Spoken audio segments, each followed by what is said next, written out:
Bonjour à tous et bienvenue dans ce nouvel épisode des Affaires Obscures. Salut David. Salut Florent. Alors David, est-ce que t'as pas vu un petit cochon flotter dans ta chambre la semaine dernière ? Moi, c'était un peu la peur que j'avais. Écoute, je préfère avoir un petit cochon dans ma chambre plutôt qu'un petit enfant qui me regarde avec des yeux blancs. C'est pas faux. tu vois un peu, ça me ferait flipper moi le petit enfant. Alors je sais pas si vous l'avez regardé la photo du petit enfant. C'est vrai qu'elle est dingue parce que alors ce qui est dingue dans cette photo, quand on l'analyse bien, c'est que alors on parle du dernier épisode. Dernier épisode, ouais. Donc si vous l'avez pas écouté, empressez-vous d'aller écouter l'épisode sur Amityville. Ça va faire un carton. Ça va faire un pétard, je pense.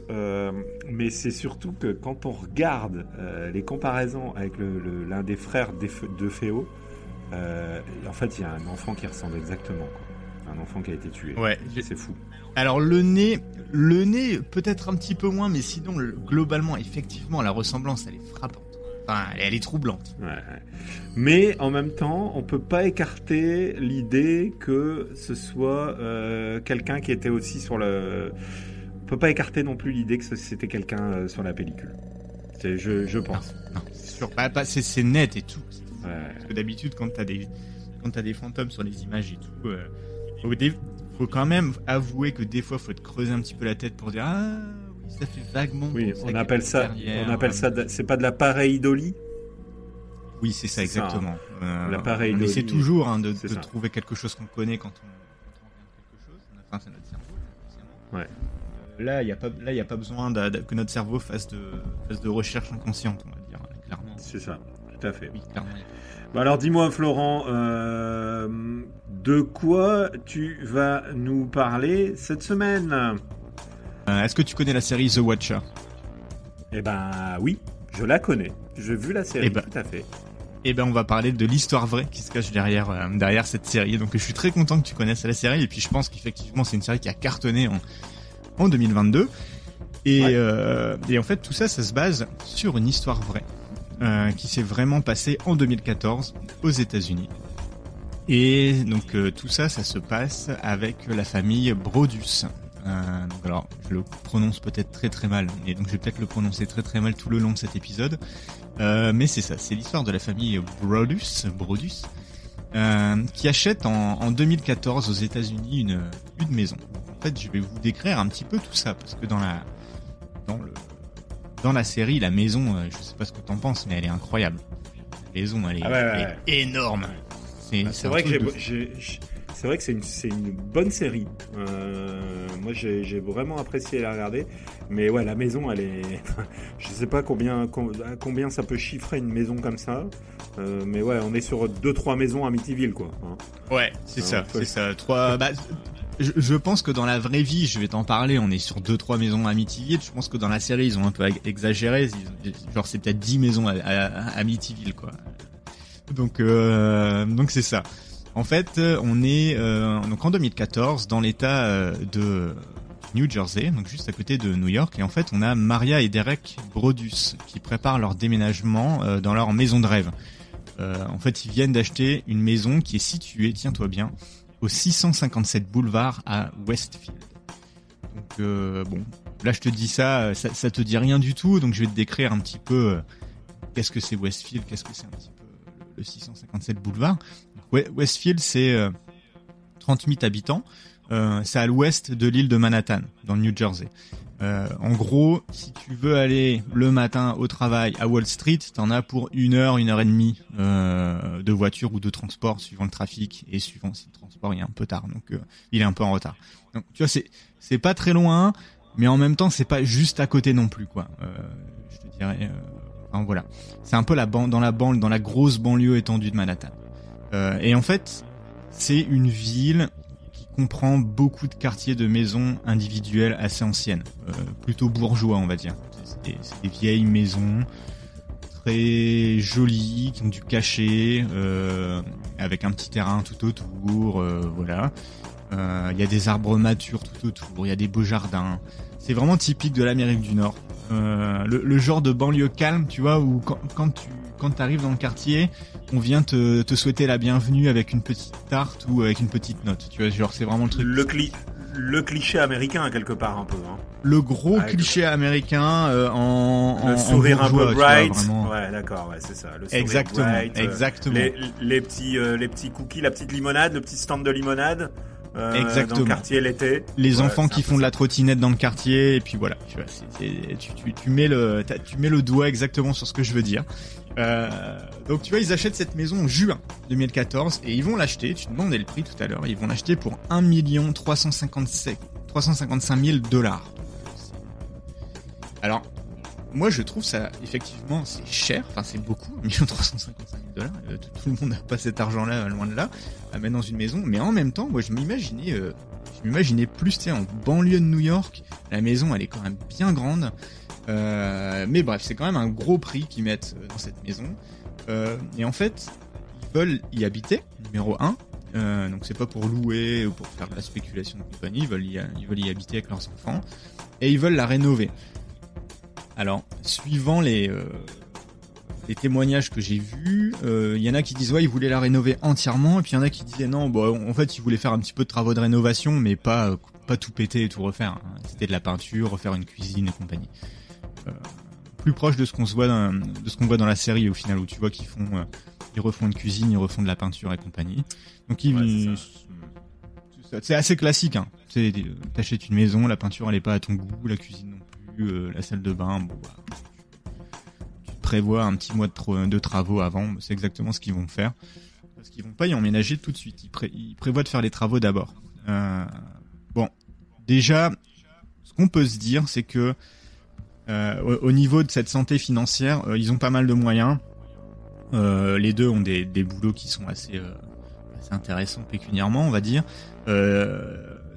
Derek, il a grandi dans le Maine, dans une famille qui est plutôt de la classe ouvrière, et c'est vraiment le gars qui s'est fait un peu tout seul, parce que là, il arrive à un poste de senior vice-président dans une compagnie d'assurance à Manhattan. Donc, autant te dire qu'à mon avis, il doit quand même pas mal banquer tous les mois, quoi. Et c'est pour ça qu'ils arrivent à se trouver du budget pour acheter une maison à ce prix-là. Et donc au niveau de la maison elle-même, donc le 657 boulevard, en gros, c'est situé dans un quartier qu'on pourrait appeler The Place to Be. Tu vois, la rue, c'est la rue que tout le monde convoite si tu veux habiter à Westfield. C'est la rue où il y a les belles maisons anciennes avec les grands jardins, des arbres matures tout autour et compagnie, comme on l'a déjà dit. Mais c'est parti. Un peu le Beverly Hills, quoi. Ouais, c'est ça. C'est vraiment. Tu te balades avec Google Maps dans la rue et tu comprends. C'est des artères larges, mais en même temps, c'est quand même des petites maisons autour. Enfin, des petites maisons, on s'entend. Hein, c'est des belles maisons. C'est des maisons coloniales, comme on dit, des maisons en bois construites au début 20e. L'extérieur de la maison est peint en vert, les fenêtres sont blanches, en bois, une des plus belles maisons du quartier en gros. Il y a des petites colonnes, tu sais, blanches à l'avant. Et puis la maison, voilà, elle fait 6 chambres. Donc 6 chambres, c'est pas mal. Pour un peu moins de 4000 pieds carrés. En mètres carrés pour nos amis en France, c'est 365 mètres carrés. L'intérieur, ça garde un petit charme ancien, mais tu sens que ça a besoin d'un petit peu de rénovation pour être au goût du jour, tu vois. Le sol, c'est de la parqueterie, il y a des colonnes à l'intérieur, les volumes ils sont énormes à l'intérieur. Voilà, donc très très belle maison, c'est grand, c'est beau, ça a du charme. C'est pas aussi énorme que dans la série. Clairement, dans la série, ils ont un petit peu pété un boulon la maison. Mais voilà.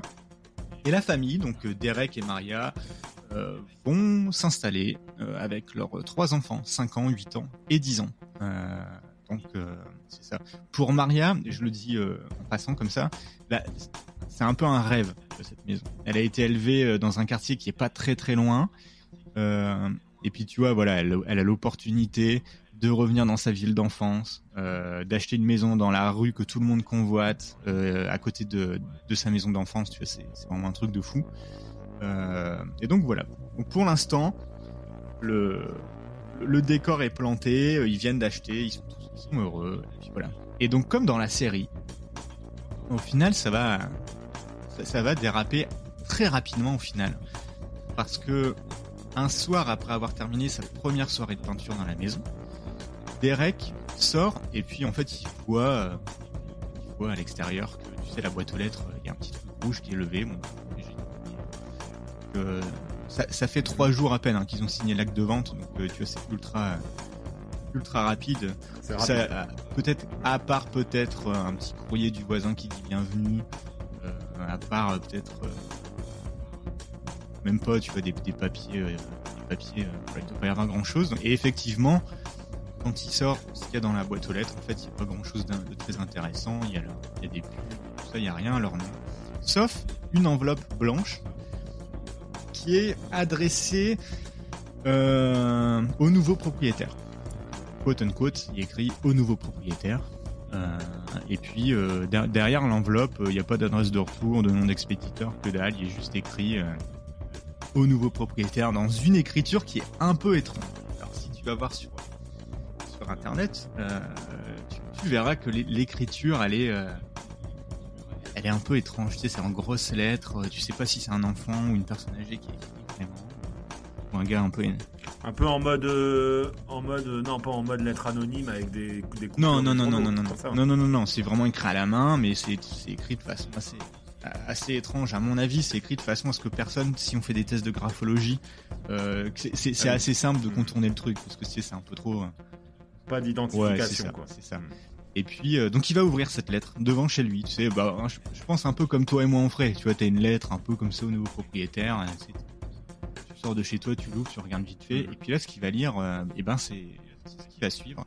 Alors déjà, je tiens à dire que les lettres en elles-mêmes, elles sont jamais. Là, je dis elles au pluriel. Tu sais qu'il va y en avoir plusieurs en fait, mais elles ont jamais été publiées. Il y a des parties qui ont été publiées, donc on connaît certaines parties, c'est ce que je vais te dire dans l'épisode, mais au fond en fait on n'a pas en gros on peut pas les sortir et tout ça, et ça je pense que c'est fait exprès pour que la police, tu sais, s'ils veulent essayer de recouper des informations qui étaient dans les lettres mais qui n'ont pas été mises au public, tu sais, si quelqu'un leur dit ah bah ouais j'ai vu qu'il avait écrit ça, tu sais, en fait on sait que c'est lui qui les a écrits, quoi. Donc, c'est ça. Donc voilà le contenu de la première lettre. Là j'ai envie de prendre mon déformateur de voix, tu sais, pour avoir un peu une autre voix, mais en gros ça dit: cher nouveau voisin du 657 boulevard, laissez-moi vous souhaiter la bienvenue dans le quartier. Comment avez-vous atterri ici? Est-ce que le 657 vous a appelé par sa force intérieure? Le 657 a été l'attention de ma famille depuis des dizaines d'années. Et alors qu'on approche son 110e anniversaire, j'ai été assigné à sa surveillance et j'ai patiemment attendu. Mon grand-père a surveillé la maison dans les années 20 et mon père dans les années 60. C'est maintenant mon tour. Connaissez-vous l'histoire de la maison? Connaissez-vous ce qui se cache derrière les murs du 657 boulevard? Pourquoi êtes-vous ici? Je le découvrirai. Je vois que vous avez déjà noyé le 657 boulevard sous les contracteurs, afin de défigurer l'état de la maison. Mauvais choix. Vous ne voulez pas faire de tort au 657 boulevard. Qui suis-je? Il y a des centaines de voitures qui passent chaque jour devant le 657 boulevard. Je suis peut-être dans l'une d'elles. Regardez toutes les fenêtres que vous pouvez voir depuis le 657 boulevard. Je suis peut-être derrière l'une d'elles. Regardez tous les passants depuis toutes les fenêtres du 657 boulevard qui déambulent chaque jour. Je suis peut-être l'un d'eux. Vous avez des enfants, je les ai vus. Jusqu'à maintenant, je pense en avoir compté 3. Avez-vous besoin d'apporter dans la maison du 109 que j'ai demandé? Ça serait mieux pour moi. Est-ce que votre ancienne maison était devenue trop petite pour cette famille qui grandit? Ou bien est-ce l'avidité qui me les a amenés? Une fois que je connaîtrai leur nom, je pourrai les appeler et les attirer vers moi. Signé The Watcher. Donc en français, The Watcher, c'est le surveillant. Et voilà, ça c'est la lettre. Alors justement, j'ai envie de te dire, tu reçois ça. T'imagines, tu viens d'acheter ta maison, ça fait 3 jours que t'es là, tu viens de peindre, j'imagine, tu viens de peindre en blanc tes murs, là, t'as mis du beau blanc bien frais et tout ça. Tu sors, t'ouvres et puis t'as ça devant chez toi. Qu'est-ce que tu fais? Qu'est-ce que tu penses?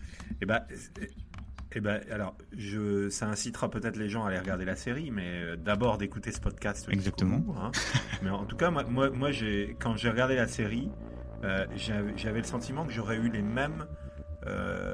même ressenti que les protagonistes principaux. C'est-à-dire qu'en fait, à un moment donné, au début, t'acceptes, mais c'est vrai que quand tu reçois plusieurs lettres comme ça, t'as tendance quand même un petit peu à devenir hystérique, à sortir, à t'énerver, à crier. Ouais. Qu'est-ce que vous voulez? C'est flippant. Un petit peu. Moi, personnellement, je sais pas ce que je ferais. Hein. En tout cas, c'est sûr que la lettre, elle commence bien. En fait, la lettre, quand tu lis au tout début, ça commence bien. Tu vois, c'est bienveillant et tout. Bienvenue, cher voisin. Par contre, au fur et à mesure, ça devient bizarre. Et puis à la fin, ça devient flippant. Tu vois. Surtout quand il parle des enfants. Ouais, c'est ça. C'est un peu bizarre, quoi. Donc, en fait, tout ce qu'on sait, c'est que, en fait, plus tôt dans la semaine, et puis encore une fois, ça fait que 3 jours qu'ils viennent de signer, donc il n'y a pas pu se passer grand chose. Les deux époux ont passé du temps dans le quartier à discuter avec des voisins, pendant que les enfants jouaient dans le jardin avec des enfants du voisinage. C'est vraiment ultra classique. Là, tu viens d'acheter ta maison, t'as des voisins qui viennent, machin, t'as des enfants qui jouent avec les autres. C'est tout ce qui s'est passé. Ensuite, ils ont signé l'acte de vente, et puis ça. Donc, qu'est-ce que Derek fait? En fait, donc il est tout seul à la maison. Il court à l'intérieur et il va éteindre toutes les lumières. Il est 10h du soir pour que personne ne voit à l'intérieur. Ça, c'est la première chose que Derek va faire parce qu'en fait, il se sent vraiment solqué, tu vois. Enfin, il veut pas que quelqu'un voit à l'intérieur, donc il va déjà tout éteindre. Et il va appeler le police department. Le police department, il y a une voiture de patrouille qui va se pointer et puis effectivement l'officier qui va se présenter, il va lire ça et puis il va vraiment dire un truc genre what the fuck, enfin genre qu'est-ce que c'est ça, enfin, en gros il va demander si Derek a des ennemis. Derek et sa femme n'ont pas vraiment d'ennemis connus, et Derek le police department va conseiller à Derek de ranger les outils qui traînent dehors pour pas que le stalker ait envie de briser une fenêtre. C'est parce que tu sais, il y a quand même un petit ton menaçant, donc il va lui dire bon, là t'as des trucs qui traînent dehors, là, faut pas que ce soit une opportunité que la personne mette une fenêtre. Ouais. Donc c'est ce qu'il va faire. Il va retourner à New York avec sa femme et ses enfants le soir même, parce qu'en fait ils habitent toujours pas là, donc lui il fait la route à New York, et en gros ils vont contacter quand même les propriétaires précédents, qui s'appellent John et Andrea Woods. Donc en gros, ils vont leur dire on a reçu une lettre vraiment bizarre, qui est un peu bienveillante, agressive, menaçante. Tu sais pas trop comment la prendre. Vous avez eu la même chose ou pas? Et en fait, le lendemain, ils vont lui répondre que oui, ils en ont reçu une déjà. Mais ça avait été envoyé quelques jours avant leur emménagement, et du coup, en fait, ils l'ont jeté. Et ils en ont pas reçu d'autres en 23 ans. À la maison. Bon, je pense que on te dit ça. À la limite, c'est plutôt rassurant. Tu dis, ok, c'est un plaisantin, là. Par contre, ça fait 23 ans, et bref, il n'y a pas autre chose à faire. Oh, ils vont quand même garder la lettre. Et ils vont retourner le même jour à la police, le lendemain. Maria, Brodus et les Woods, même les anciens propriétaires, vont à la police. Ils vont faire une déposition. Et là, c'est le détective Léonard Lugo qui va prendre l'affaire en charge. En gros, tout ce qu'il va leur dire pour l'instant, c'est bon. Ok, il y a une lettre, c'est pas terrible. Peut-être profil bas, on n'en parle pas car tous les voisins sont un peu suspects. On va voir ce qui se passe. Mais pour l'instant, voilà. Petite anecdote en passant, il a un petit blog perso, ce détective Léonard Lugo. Il a pas beaucoup écrit dessus, mais il a ouvert en 2021 un petit blog personnel. C'est une petite preuve de la vraie vie des gens dans cette série qu'on peut trouver par nous-mêmes sur Internet. Donc voilà. Ce qui va se passer dans les semaines qui suivent, c'est que la famille Brodus va rester un peu en état d'alerte, tu sais. Ils vont continuer leurs travaux, mais déjà, Derek va annuler un voyage d'affaires. Derek, lui, tout de suite, ça le chicote. Et Maria aussi, hein. Mais, donc voilà, il va annuler un voyage d'affaires, il veut rester proche de sa famille. Maria, quand elle vient faire les travaux à la maison ou recevoir des contracteurs et compagnie, elle va surveiller à fond les enfants dans le jardin. Ce qu'elle dira un peu par la suite, c'est un peu à l'opposé de pourquoi on a acheté une maison, tu vois. C'est en fait, t'as acheté une maison pour que les enfants puissent jouer librement dans le jardin, tu sais, machin. Elle va être genre derrière eux tout le temps. Voilà. Ouais. Donc tu sens qu'il y a un peu ça flippe un petit peu et ils vont quand même participer à un barbecue dans le quartier. Sauf qu'en fait, ils vont checker tout le monde. En gros, ils y vont pour surveiller tout le monde, un petit peu regarder du coin de l'œil les gens et tout ça. Et puis à ce barbecue, il y a Derek qui va apprendre qu'il y a une famille à côté de chez eux qui dénote un peu. Comme je t'ai dit, c'est un quartier qui est très huppé, qui est the place to be dans le coin. Et en fait, parmi leurs voisins directs, ou alors c'est un voisin qui est juste à côté de leurs voisins, tu sais, c'est genre peut-être à 1 ou 2 maisons d'eux en tout cas. Il y a une femme de 90 ans qui a toujours vécu avec ses enfants là-bas. Leur enfant il y a maintenant 60 ans. Et qui est vraiment différent du reste du quartier. Mais après, à côté de ça, il n'y a rien de super inquiétant. Oui, un peu, eux qui sont un peu... c'est pas les freaks du quartier, là, mais c'est un peu... et tu peux imaginer que c'est tous des gens un peu huppés qui sont petits barbecue, machin, et puis c'était une famille un peu plus traditionnelle. Ils vivent un peu dans la même cellule familiale depuis très longtemps. Puis, voilà. Voilà. Le truc le plus flippant après la première lettre, c'est que Derek va faire visiter un couple de voisins comment les travaux avancent. Et alors moi j'ai pas réussi à trouver qui était ce couple de voisins. Alors est-ce que c'est les Langford? Est-ce que c'est ceux d'en face? Est-ce que c'est ceux à l'arrière? On sait pas. Mais en tout cas il va avoir le sang glacé quand l'un des voisins va dire qu'est-ce que c'est chouette d'avoir un peu de sang neuf dans le quartier. Alors tu vois, il y a ce... Ah oui. Référence à la phrase. Exactement. De la lettre. Ouais. Et tu sais, la phrase, la lettre, elle est en anglais, mais elle fait tout le temps référence à Youngblood. Et tu vois, ses voisins vont dire exactement ça. Et donc lui, tu sais, ça le prend là, tout de suite. Et deuxième chose un petit peu inquiétante, c'est qu'un beau matin, le contracteur qui vient faire des travaux va retrouver un de ses panneaux publicitaires qui est pourtant très lourd, et qu'il avait enfoncé dans le jardin, tu sais. Alors en France, je sais pas trop si ça se fait, mais en tout cas au Canada, ça se fait quand même pas mal. Aux États-Unis, j'imagine aussi, c'est qu'ils viennent planter leurs gros panneaux publicitaires dans ton jardin quand ils font leurs travaux, faire de la pub. Ouais. Et donc là, c'est ce qui s'est passé. Et j'imagine qu'avoir ça devait être lourd parce que dans les sources que j'ai trouvées, ils le disent plusieurs fois là, mais en gros, tout a été arraché pendant la nuit et cassé. Tu vois. Il y a quelqu'un qui s'est un peu énervé sur le panneau. Il semble y avoir un peu une rancœur, tu sais, sur les travaux, sur tout ça. Donc, à l'issue de cette première lettre, il y a 2 théories. Le premier, c'est le mauvais plaisantin du quartier. Les Woods pensent que ça pointerait vers quelqu'un du quartier parce que en fait, on parle beaucoup du contracteur et des enfants, donc c'est quelqu'un qui doit être dans le coin. Il y a un autre indice qui pointe vers le quartier, c'est que la lettre a été postée à proximité dans le New Jersey. Par contre, elle a été postée le 4 juin avant que la vente soit publiée, donc c'est quelqu'un qui est très très proche du quartier, donc la personne qui fait la vente aussi. Et il n'y a personne depuis l'extérieur qui pouvait vraiment savoir qu'il y avait des travaux parce que c'est à l'intérieur qu'il y a des travaux. À part le petit signe et tout ça, tu sais, c'était pas mirobolant les travaux qu'ils faisaient, donc il n'y avait pas vraiment de bruit et compagnie. Derek lui pense que c'est les Langford dès le début. Tout de suite il fait une fixette sur les Langford, donc les personnes qui habitent depuis les années 60 à côté, parce que c'est juste à côté de chez eux. Il y a plusieurs générations de la même famille depuis les années 60, et dans la lettre ils disent que depuis les années 20, puis les années 60, puis maintenant ils se repassent de génération en génération la surveillance de la bâtisse. Et petit fait troublant, le patriarche est décédé il y a 12 ans. Et la lettre dit que le Watcher est passé à son tour Watcher pour une bonne partie des 20 dernières années. Tu sais, ça collerait un peu.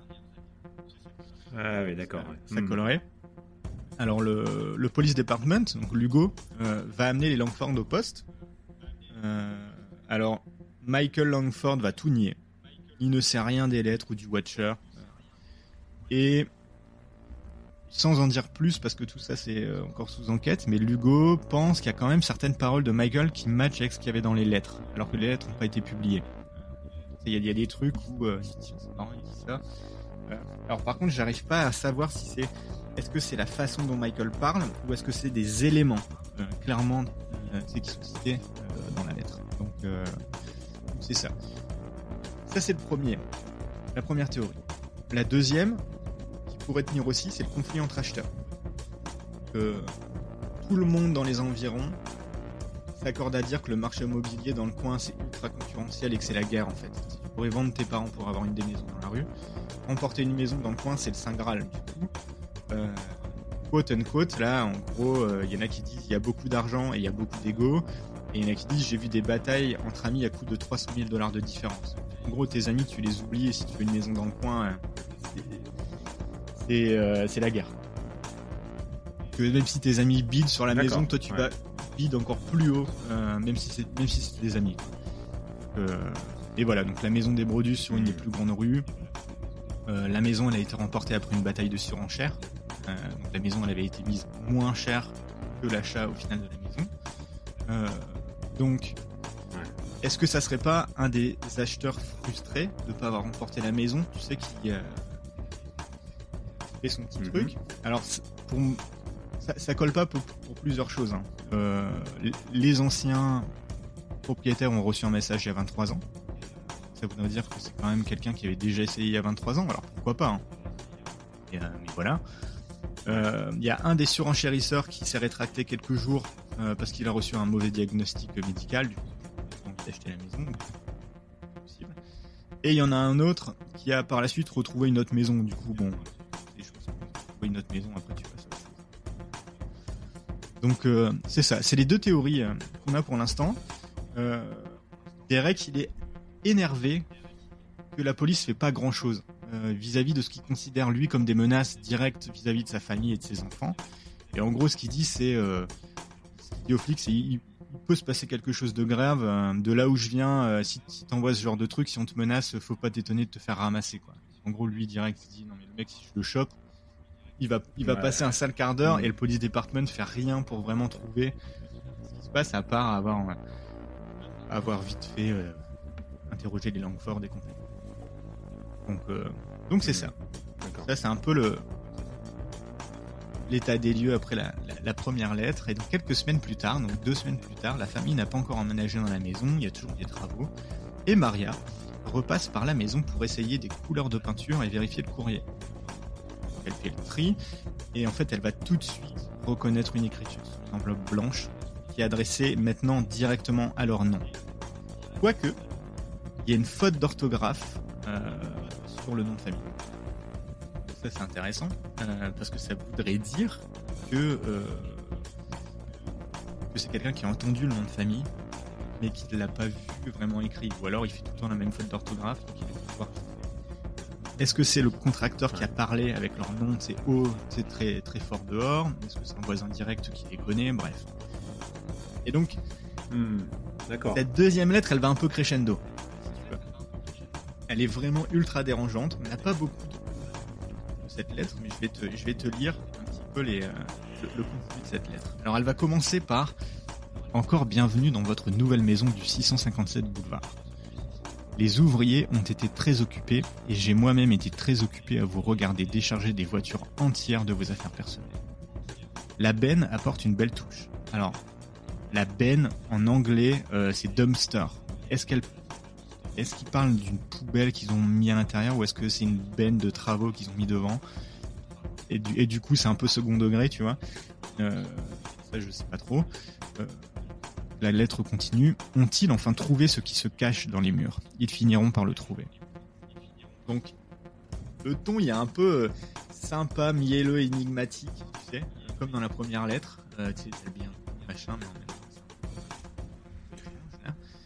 ce qui est dérangeant, c'est qu'elle va contenir beaucoup d'informations qui sont ultra personnelles sur la famille. Ça, je pourrais pas te dire ce que c'est parce j'ai pas trouvé. En gros, le Watcher va aussi dire le nom des enfants dans leur ordre de naissance et même leur surnom. On les appelle. C'est vraiment bizarre. Et le Watcher va aussi dire qu'il a vu la fille des Brodus utiliser un chevalet dans le patio. Et il va écrire, est-ce que c'est l'artiste de la famille? Enfin, tu sais, en gros, c'est très bizarre, quoi. Tu te sens épié là. Et la lettre va continuer ainsi. Là, je rouvre les guillemets. Et là, tu vas voir que ça monte un peu. Le 657 boulevard est pressé de vous voir emménager. Ça fait des années et des années que le jeune sang dirige les couloirs de la maison. Avez-vous déjà percé les secrets que cette maison renferme ? Le jeune sang va-t-il jouer dans le basement ? Ou bien sont-ils trop effrayés d'y aller seuls ? Je serais vraiment effrayé si j'étais eux. C'est loin du reste de la maison. Si vous étiez à l'étage, jamais vous ne les entendriez crier. Vont-ils dormir dans le grenier ? Ou bien allez-vous tous dormir à l'étage ? Donc j'imagine que le grenier y est aménagé. Qui a pris la chambre en face de la rue ? Je le saurai dès que vous emménagerez. Ça m'aidera à savoir qui est dans chaque chambre, ainsi je pourrai mieux planifier. Toutes les fenêtres et portes du 657 boulevard me permettent de vous surveiller et vous suivre à mesure que vous marchez dans la maison. Qui suis-je ? Je suis le Watcher et j'ai contrôlé le 657 boulevard depuis environ 20 ans. La famille Woods vous l'a légué. C'était à leur tour de changer et ils nous l'ont gentiment vendu lorsque je leur ai demandé. J'y passe plusieurs fois par jour. Le 657 boulevard est mon job, ma vie, mon obsession. Et maintenant vous aussi, la famille Bradus. Donc là en fait il y a une faute d'orthographe, il dit Bradus et pas Brodus. Bienvenue dans le fruit de votre avidité. L'avidité est ce qui a amené les 3 dernières familles au 657 boulevard et maintenant elle vous a amené à moi. Je vous souhaite un bon emménagement, vous savez que je vous observe. Alors toi tu reçois ça, tu fais quoi ? Eh ben, je vais à la police, encore une fois. non, mais ouais, c'est marrant parce que c'est un ton empreint d'une certaine gentillesse, mais d'un certain psychopathe, en fait. Ouf. C'est la gentillesse d'un psychopathe. Ouais, c'est ça. Quelqu'un qui emploie des termes plutôt sympa, mais du coup tu sens que il connaît beaucoup de détails sur ta vie et c'est ça qui est inquiétant, du coup, parce que il connaît des détails de ta vie à l'interne. C'est ça, il connaît trop de choses et c'est trop. Enfin, et comme tu dis, c'est mielleux, sympathique là, mais en même temps tu sens que c'est pas sympa. Enfin, tu sais que c'est vraiment menaçant en fait, sans être directement menaçant, tu sens que c'est menaçant. Et bah du coup, comme toi, effectivement, bon. Il va retourner à la police, il va même aller un peu plus loin, mais déjà ils vont plus amener les enfants à la maison. Terminé. Avant, quand ils faisaient des travaux, tu sais, ils allaient en famille et puis les enfants jouaient dans le jardin, même s'ils jetaient un œil et compagnie. Là c'est terminé. Et ils vont même stopper leur plan d'emménagement. Ils savent pas vraiment quand ou bien même s'ils vont finir par emménager dans la maison. En gros, ils sont beaucoup trop occupés. Alors, je trouve ça un peu intense. Personnellement, alors j'ai jamais reçu ce genre de lettre, hein, mais est-ce que tu stoppes tes plans d'emménagement quand tu viens de payer 1 300 000 $? Enfin, c'est ça. Là c'est compliqué. Et je te dirais que moi, si ça m'arrivait, je pense que c'est un peu intense de se dire en fait, est-ce qu'on va emménager là ? Parce que oui, comme toi, j'irai à la police, j'essaierai de trouver. Alors moi je pensais quand je regardais la série, et du coup même en y repensant là quand tu racontes l'histoire, je me disais comment tu peux contrer un truc pareil, parce que du coup il faut tu sais pas quel est ton ennemi. Je me disais en fait il faudrait presque qu'il y ait un détective privé à plein temps qui travaille pour toi et qui soit constamment présent pour essayer de pister toutes les personnes qui transitent autour de toi. Et qui, tu vois, bon, c'est sûr que ça devient un peu paranoïaque. Hein, la famille devient mais en même temps, extrêmement paranoïaque. Là. T'es obligé d'être paranoïaque. Si t'arrive un truc comme ça, t'es obligé. Tu peux pas laisser ça. Tu peux pas siffloter tranquillement, aller prendre ton bain avec les fenêtres ouvertes. Ou à la limite, c'est peut-être ça l'attitude qu'ils auraient dû avoir. Écoute. L'attitude si détachée. Les Woods, après la première enveloppe, ils l'ont juste balancé à la poubelle et tout ça, et qu'effectivement, ils ont fini par plus rien recevoir. Peut-être que le Watcher, il s'est dit, ok, ils s'en foutent, je vais aller embêter une autre famille. Est-ce que les Woods, ils ont été au bout de leur discours ? Parce que, en fait, si ça se trouve, ils en ont reçu une dizaine. Comme tu l'as indiqué, il dit bien, j'ai fait quitter toutes les personnes qui étaient avides de rentrer dans ce logement. Je les ai fait tous quitter un par un. Donc, est-ce que eux, finalement, ils n'ont pas été mis dehors de la même manière et que eux, ils ont vendu leur maison, donc ils sont bien tranquilles, ils sont rentrés dans leur truc. Et comme n'importe qui, en fait, finalement, eux, ils ont pensé à leur propre intérêt et pas à ceux des suivants. Exactement. C'est étrange. Hein. Donc, ce qui va se passer, c'est que Derek, alors Maria aussi, mais surtout Derek, il va devenir obsédé par qui envoie ses lettres. ça va avoir un impact de dingue dans sa vie. Il va comme se renfermer, se pencher sur les différentes hypothèses possibles. C'est ce qu'on voit un peu dans les films, et je pense qu'on le voit dans la série aussi. Là, sur un mur, il y aura toutes les preuves avec des ficelles, avec des trucs. Enfin, il va installer des caméras de sécurité partout dans la maison.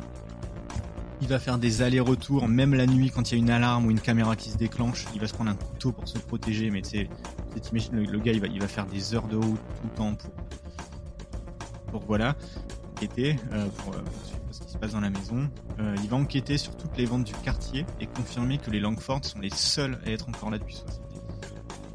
Il va passer un temps fou là-dessus. Il va aller jusqu'à mesurer jusqu'où on entend sa voix et celle de sa conjointe et tracer un cercle autour de la maison pour dire okay, si je parle normalement à mes enfants et à ma femme, non, on m'entend jusque là dans le quartier. Si on parle un peu plus fort, on entend jusque là, et du coup, tu vois, ça va lui donner une zone. Ce qui est super intelligent, je pense que j'aurais pas pensé. Et il va aussi, tu l'as dit tout à l'heure, hein, mais il va employer un détective. Pour retracer le background du voisinage et surtout des Langford. Donc en fait, en étudiant avec des experts les lettres, il va remarquer que l'écriture, les tournures de phrases et tout ça sont super soignées et font penser à une vieille personne. La façon dont c'est écrit, même l'espacement entre les lettres et tout ça, il travaille avec un expert et du coup il va se rendre compte de ça. Il va remarquer aussi que le Watcher est pas si précis que ça. Par exemple, tu vois, il va écrire mardi le 4 juin sur une lettre, sur la première lettre, sauf qu'en fait le 4 juin, en fait, c'est un mercredi. Tu vois, il y a des petits trucs. Il y a des petits trucs un peu bizarres.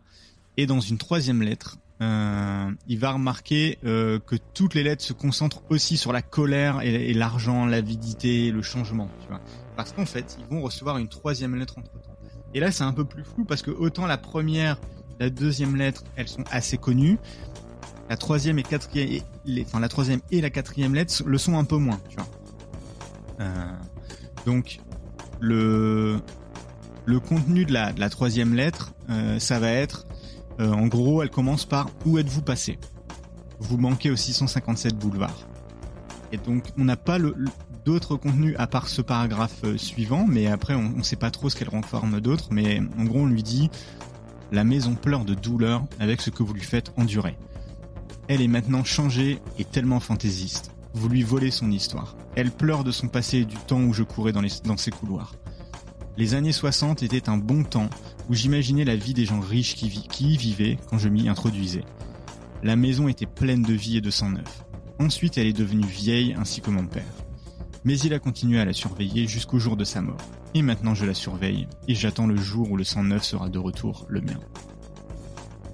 C'est un peu flippant, non ? Qu'est-ce que t'en penses ? Ouais, mais en même temps, c'est vrai que du coup, ça donne des indications assez claires. Hein. Clairement, on voit que c'est quelqu'un qui connaît quand il était jeune. Ouais. C'est ça. Bon, je sais pas, peut-être que ça va déboucher sur quelque chose, mais quand il dit mon père, il donne beaucoup d'indices quand même. Hein. Bah, son père, le Watcher, ouais. Mais tu sais, est-ce que ça veut dire qu'il y a vécu ? J'ai pas l'impression, parce qu'il dit quand même les années 60 étaient un bon temps où j'imaginais la vie des gens riches qui y vivaient quand je m'y introduisais. Tu sais, ça veut quand même dire que il y habitait pas. En gros, il a toujours un peu été obsédé par cette maison, mais voilà.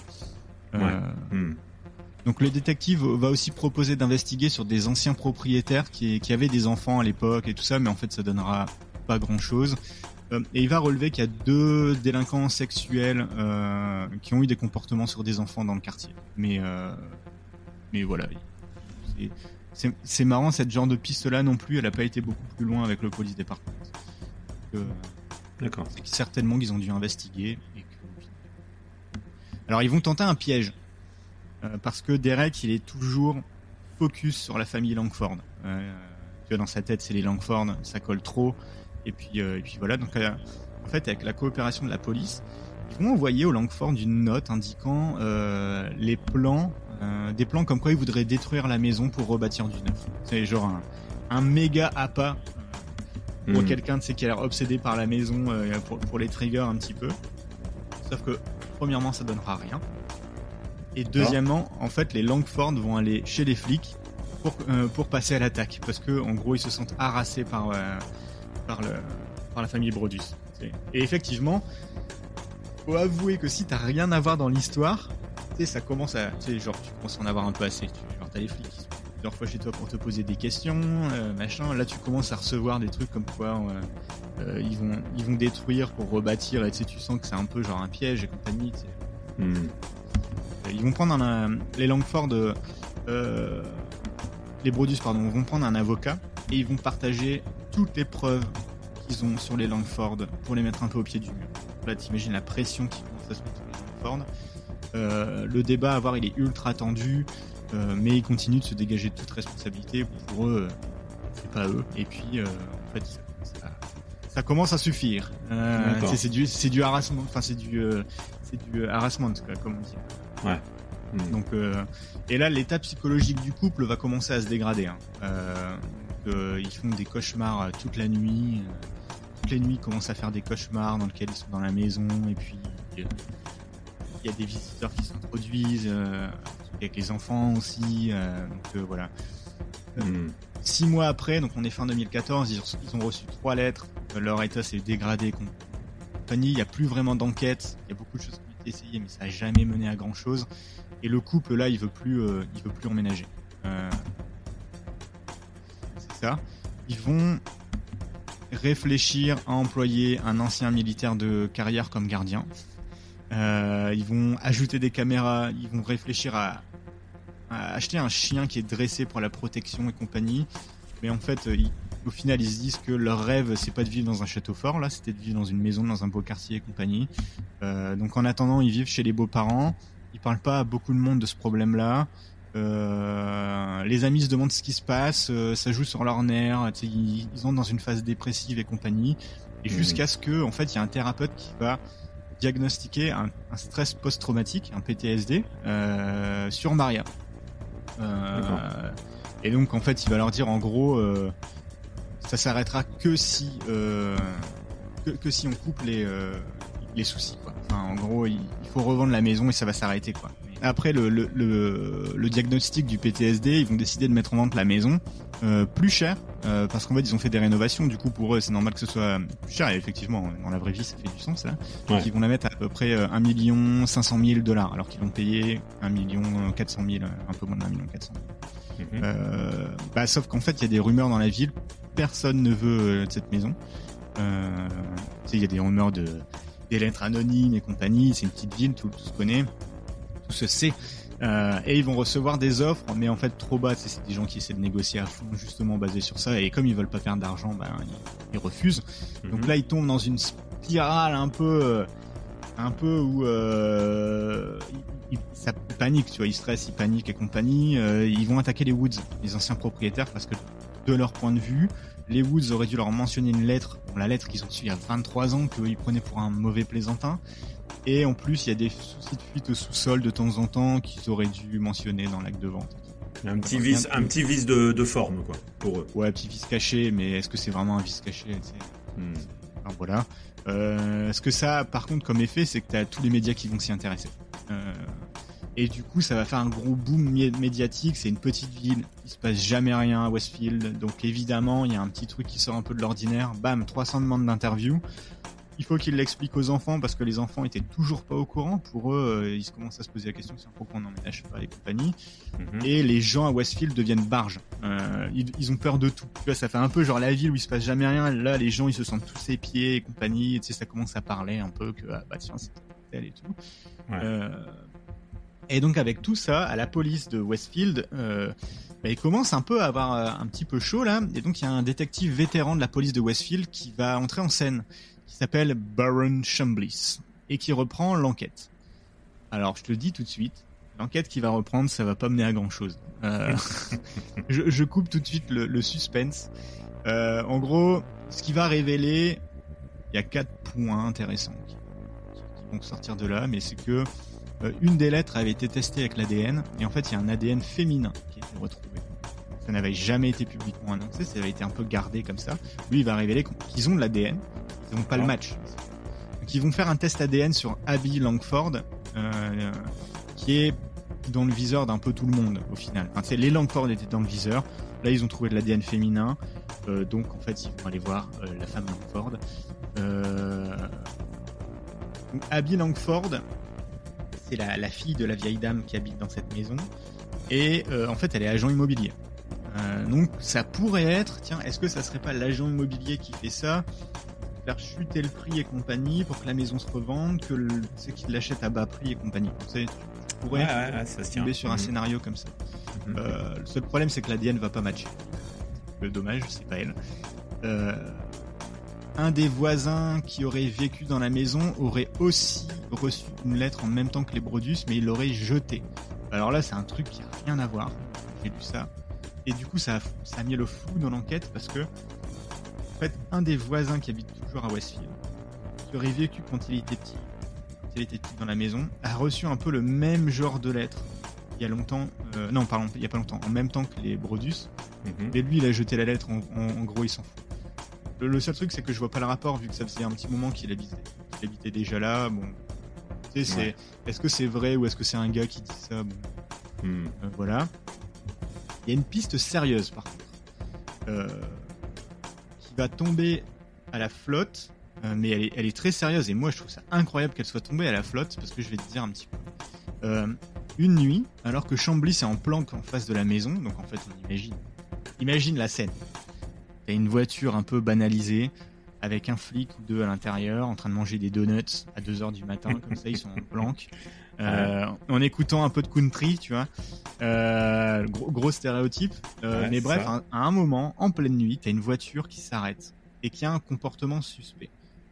Alors à voir, le quartier, c'est pas le genre de quartier où t'as pas des restos où tu t'arrêtes en face pour aller choper un truc et compagnie. Non, là, il y a une voiture qui s'arrête en face de la maison et avec quelqu'un à l'intérieur qui a l'air de stalker vraiment, tu sais, qui regarde, qui fait rien d'autre que qui regarder la maison. Le policier va prendre la plaque et en fait, ce qu'il va trouver, c'est que la conductrice, c'est la blonde d'un gars qui habite qui a habité dans le même quartier que le 600. Donc, la personne qui stalkait, elle habite pas dans le quartier. Par contre, elle vit avec quelqu'un qui a habité dans le quartier. Et maintenant, ils habitent ailleurs. D'accord. C'est un peu bizarre parce qu'à voir, c'est pas du tout sur son chemin. Tu vois, enfin, c'est genre, tu passes pas dans le quartier, normalement. Si t'habites à un groupe, t'habites. Et en plus, ce gars, il joue à des jeux vidéo en ligne, un peu dark, tu vois. Alors, il dit pas le genre de jeux vidéo, mais bref, il joue à des jeux vidéo en ligne, et en fait, son nickname, je te le donne en mille, c'est The Watcher. Aïe, aïe, aïe. C'est quand même faisceau d'indices, il est incroyable. Il va être convoqué. La première fois, il va pas se pointer. La deuxième fois, il va pas se pointer. Et en fait, la police va abandonner parce qu'il n'y a pas assez de preuves. En fait, ça peut pas être ça. Moi, je trouve ça dingue. Je sais pas ce que t'en penses, mais c'est clair, de toute façon, dans cette affaire, il y a zéro preuve nulle part. Et sur un truc comme ça, il laisse filer, quoi. Enfin, en tout cas. C'est étrange, moi, je trouve ça fou. Enfin, moi, j'aurais été Derek, j'aurais été fou. Enfin, déjà qu'il est au bord de la folie, mais c'est assez dingue. Donc voilà. À partir de là, pendant pas mal de temps, il va plus trop rien se passer à part des tentatives de vente ratées. Ils vont essayer de vendre à un groupe immobilier. Le groupe immobilier, en fait, raserait tout, diviserait le terrain en deux pour bâtir 2 petites maisons et compagnie. Mais ça va capoter parce que le terrain, il manque genre un petit peu de terrain pour que ça soit légal. Et en fait, cette maison, petit à petit, ça devient un peu une légende urbaine à Westfield. Un peu le genre de maison où si t'es un gamin, tu sais, le soir d'Halloween, t'es un peu le gars le plus tough de l'équipe si tu vas sonner, tu vois, le soir d'Halloween. Ça devient un peu le genre de truc, tu sais, il commence à avoir plein de légendes, tu vois, dans le quartier. Et ils arrivent pas à vendre et compagnie. Ils vont finir par louer la maison à un jeune couple, tu sais, c'est le genre de couple, en vrai, ils ont un peu une bonne affaire, la maison, elle est pas très chère à louer parce que de toute façon, personne ne veut y vivre, et eux, ils ont pas peur, ils s'en foutent. Un enfant, 2 chiens, et ils s'en foutent un petit peu des rumeurs. Pour eux, c'est une bonne affaire. Ils vont louer à ces gens-là.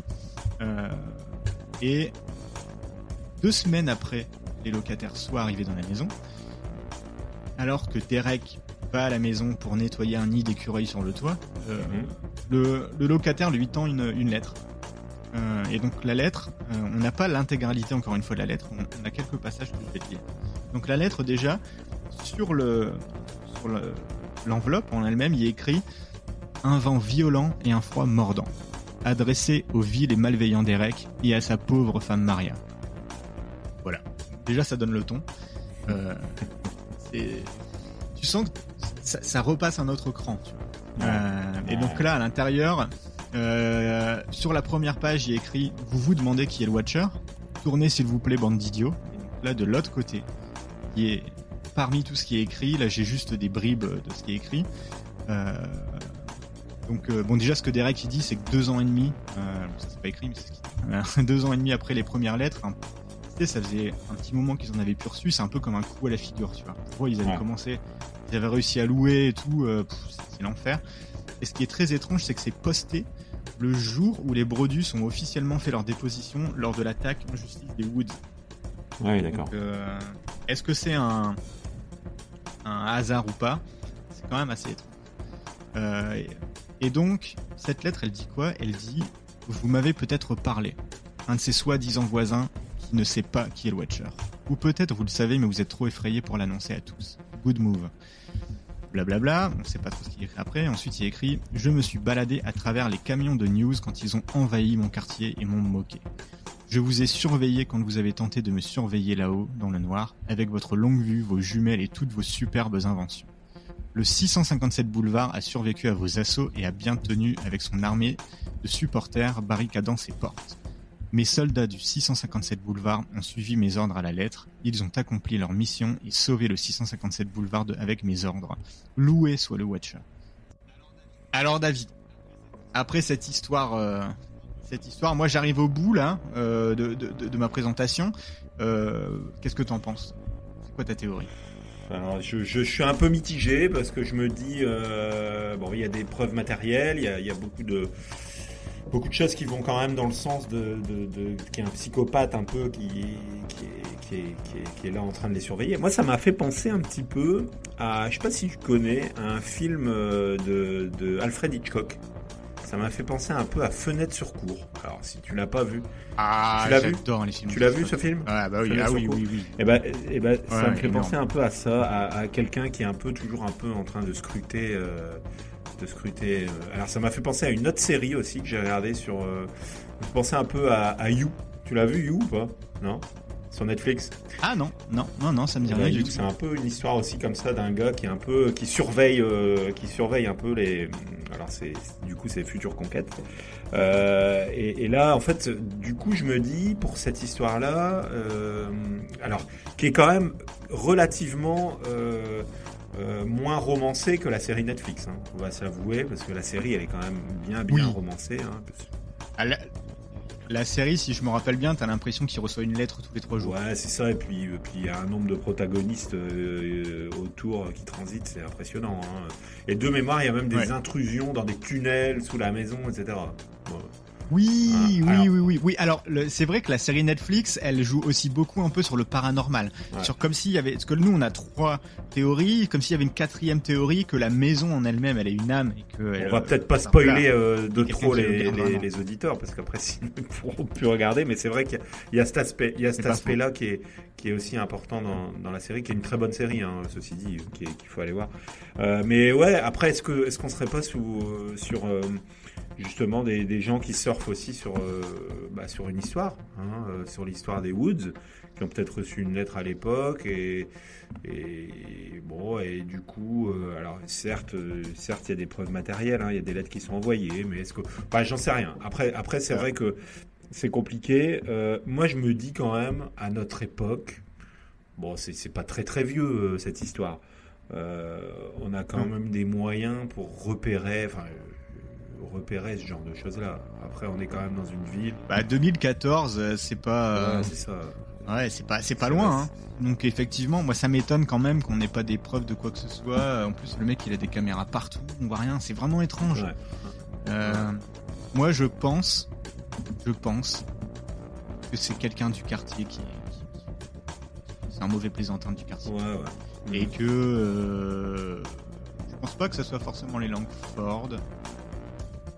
parce que tu sais, ça peut être un gamin. Ça peut être un gamin qui fait genre que ça fait des années que sa famille elle est là. Que, tu sais, je veux dire, c'est pas parce que t'as la preuve que ton voisin ça fait 60 ans qu'il est là que ça fait de lui directement le suspect numéro 1. C'est une des preuves, mais après ça peut être un ado. Tu sais, moi ce gars là qui se nomme le Watcher sur internet et compagnie, avec sa femme qui est venue stalker pendant la nuit. Alors peut-être que son mec lui a dit tiens c'est drôle et tout, il se passe un truc dans mon quartier d'enfance et tout, puis que sa femme en revenant du boulot une fois elle a fait un petit détour pour aller voir. Pourquoi pas, hein, mais moi ça me paraît quand même assez étrange, tu vois, je suis étonné que cette piste là elle ait été si vite balayée. Hein. Ouais, non mais c'est clair qu'il y a beaucoup de choses d'assez étonnantes dans cette affaire, mais le fait que ce soit récent et qu'il n'y ait pas eu de pistes sérieuses, enfin de résolution quelque part de cette histoire, c'est assez étonnant quand même. C'est assez étonnant. Après Exactement. Dans des villes comme celle-là, aux États-Unis en plus, avec des moyens, avec des recherches, avec de l'ADN, avec et du coup ça matchera un jour, parce que comme tu l'as dit, il y a des traces ADN, donc un jour ça matchera, hein, c'est comme tout. Oui. Un jour ça matchera et on saura qui était donc visiblement une femme a priori. En tout cas peut-être une femme qui participait. A priori, après c'est de l'ADN de femme. C'est de l'ADN de femme, mais ça pourrait très bien être de l'ADN qui a rien à voir avec l'affaire. Quelqu'un qui a touché la lettre. C'est vrai aussi. Ouais. C'est vrai. Ça peut être une femme qui porte. Ça peut être la factrice. Qui porte aussi. Enfin, il peut y avoir plusieurs personnes au final. Hein. C'est aussi possible. C'est ça, exactement. Donc exactement. bon, Et donc, voilà. J'espère que ça vous a plu, en tout cas, cette histoire. Écoute, que vous avez bien aimé. Super histoire. On oublie que derrière les séries. On apprend plus sur. On oublie que derrière les séries, il y a aussi des fois des histoires vraies. On en a parlé avec Amityville la semaine dernière, où il y a eu une salve de films qui étaient produites. Là, encore du coup, quelque chose qui a été produit suite à un fait divers réel. Du coup, visiblement, c'est un vice de notre société, ça, quand même. Hein. Ça peut prêter à débat. Est-ce qu'il faut à chaque fois faire une œuvre cinématographique ou un film ou un documentaire de tout ce qui peut se passer dans la vie? Pourquoi? Pour quelle raison? Pour divertir, visiblement, puisque ça, c'est le but de Netflix. Exactement. Donc voilà, ça prête à débat. Et écoute, ça restera une affaire obscure en attendant. Exactement. Mais moi, avant de clôturer l'épisode, David, tu connais ma question? Ouais, je la connais. Tu connais ma question? Ouais, tout à fait. Alors, la semaine prochaine. Alors, la semaine prochaine, on reviendra un peu sur les terres du vieux continent. Hein. Qui est une terre propice à tous ces événements. Un peu ces affaires obscures. Et là, on va parler donc de une affaire de notre vieux continent, particulièrement de notre bon vieux pays qu'est la France, hein, avec une affaire mondialement connue, mais qui s'est passée à une époque antérieure, on va dire. Et qui est pour le coup, encore une fois, une affaire dont on n'a absolument aucune idée de ce qui s'était passé à l'époque. Voilà. Ok. C'est excellent. Donc voilà. J'en dirai pas plus, mais très très bon teasing. C'est ça le teasing. Et écoutez, en tout cas, un grand merci Florent pour cette histoire. Merci David. On n'hésite pas à aller sur les réseaux, à s'abonner, à faire des commentaires, à nous dire ce qui va pas. Alors c'est vrai qu'on a souvent des petites difficultés matérielles. Hein, on peut le dire, on peut être tout à fait transparent. On peut le dire. Techniquement, on n'est pas encore au point. C'est un peu compliqué d'avoir des fois on a des problèmes de réseau, du problème de matériel. Mais bon, on va s'améliorer. On va essayer de trouver des petites.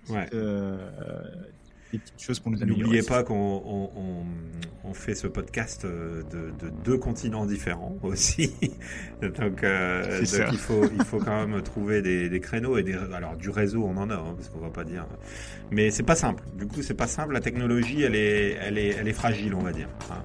Et capricieuse. Elle peut être capricieuse parfois. Mais en tout cas on promet que pour la fin de la saison 1 Bon, on a un peu de temps encore, hein, mais on sera vraiment. On a du temps, on a jusque juin. On sera vraiment au point pour ce milieu et cette fin de saison 1. Et en attendant, bonne semaine à tous, et puis à bientôt. Allez, salut Florent. Salut David, bonne semaine à tous, bon week-end.